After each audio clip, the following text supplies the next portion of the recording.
Parliament ఎన్నికల బరిలోకి governor Tamilisai Soundararajan ready అవుతున్నారంటే అవుననే చెప్పాలి. దేవుడు కరుణించి భారతీయ జనతా పార్టీ హైకమాండ్ అవకాశం ఇస్తే చూద్దామంటున్నారు తమిళసై. అటు అధిష్టానం కూడా కన్యాకుమారి లోక్సభ స్థానంపై స్పెషల్ ఫోకస్ పెట్టింది. తమిళనాడులోని లోక్సభ స్థానాలలో బీజేపీకి మంచి పట్టు ఉన్న స్థానం కన్యాకుమారి. దీంతో అక్కడ నుంచి తమిళసైని పోటీ చేయించాలని బీజేపీ కసరత్తు చేస్తుంది.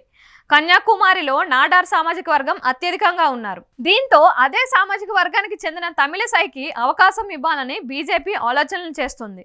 నాడార్ సామాజిక వర్గానికి చెందిన నటుడు విజయ్ వసంత్ పై తమిళసైని పోటీ ఉంచేలా బీజేపీ కసరత్తు మొదలుపెట్టింది. తెలంగాణ గవర్నర్ తమిళసై ఎన్నికల్లో పోటీపై ఆసక్తికర వ్యాఖ్యలు చేశారు. ఇక ఇదే విషయమై తమిళసైని ప్రశ్నించగా దేవుడు కరుణించి అటు బీజేపీ హైకమాండ్ కూడా అవకాశం ఇస్తే చూద్దామని అంటున్నారు తమిళసై.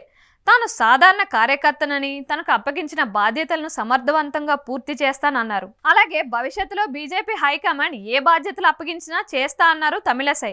తమిళనాడులో బీజేపీ అధ్యక్షురాలుగా పనిచేసిన తమిళసై సౌందరరాజన్కి కేంద్రం గవర్నర్గా అవకాశం కల్పించింది. 2019 సెప్టెంబర్లో గవర్నర్గా నియమిస్తూ రాష్ట్రపతి ఆదేశాలు జారీ చేశారు. ఆ తర్వాత పుదుచ్చేరి ఇన్ఛార్జిగా లెఫ్టినెంట్ గవర్నర్గా కూడా అదనపు బాధ్యతలు చేపడుతున్నారు. తెలంగాణ గవర్నర్గా అలాగే పుదుచ్చేరి లెఫ్టినెంట్ గవర్నర్గా బాధ్యతలు చేపట్టాక తనదైన మార్క్ చూపించారు తమిళసై. తమిళసై తీసుకున్న అనేక నిర్ణయాలు సంచలనంగా మారాయి. బీఆర్ఎస్ ప్రభుత్వం వర్సెస్ గవర్నర్ తమిళసై అన్నట్లుగా మారింది. గవర్నర్గా తమిళసై సౌందరరాజన్ పదవీకాలం మరో 4 నెలల్లో పూర్తి కానుంది. మరోసారి గవర్నర్గా తమిళసైని కొనసాగిస్తారని చర్చ జరుగుతుండగా తాజాగా ఆమె ఆసక్తికరమైన వ్యాఖ్యలు చేశారు. త్వరలో జరగనున్న లోక్సభ ఎన్నికల్లో పోటీకి ఆసక్తిగా ఉన్నారన్న వ్యాఖ్యలు చేశారు తమిళసై సౌందరరాజన్. నాడార్ సామాజిక వర్గానికి చెందిన తమిళసైకి ఇవ్వాలని బీజేపీ ఆలోచనలో ఉన్నట్టుగా పార్టీ వర్గాల్లో చర్చ జరుగుతోంది.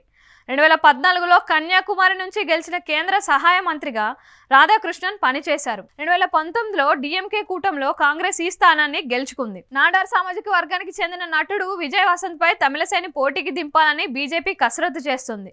ఇప్పుడు పోటీపై ఆమె చేసిన వ్యాఖ్యలతో తిరిగి రాజకీయ ప్రవేశంపై జరుగుతున్న ప్రచారానికి తెరపడినట్లు అయింది. ఇంకా గవర్నర్గా పదవీకాలం ఉన్నా ముందుగానే రాజీనామా చేయించి పోటీ చేయించే ఆలోచనలో బీజేపీ అధిష్టానం ఉన్నట్లు తెలుస్తోంది.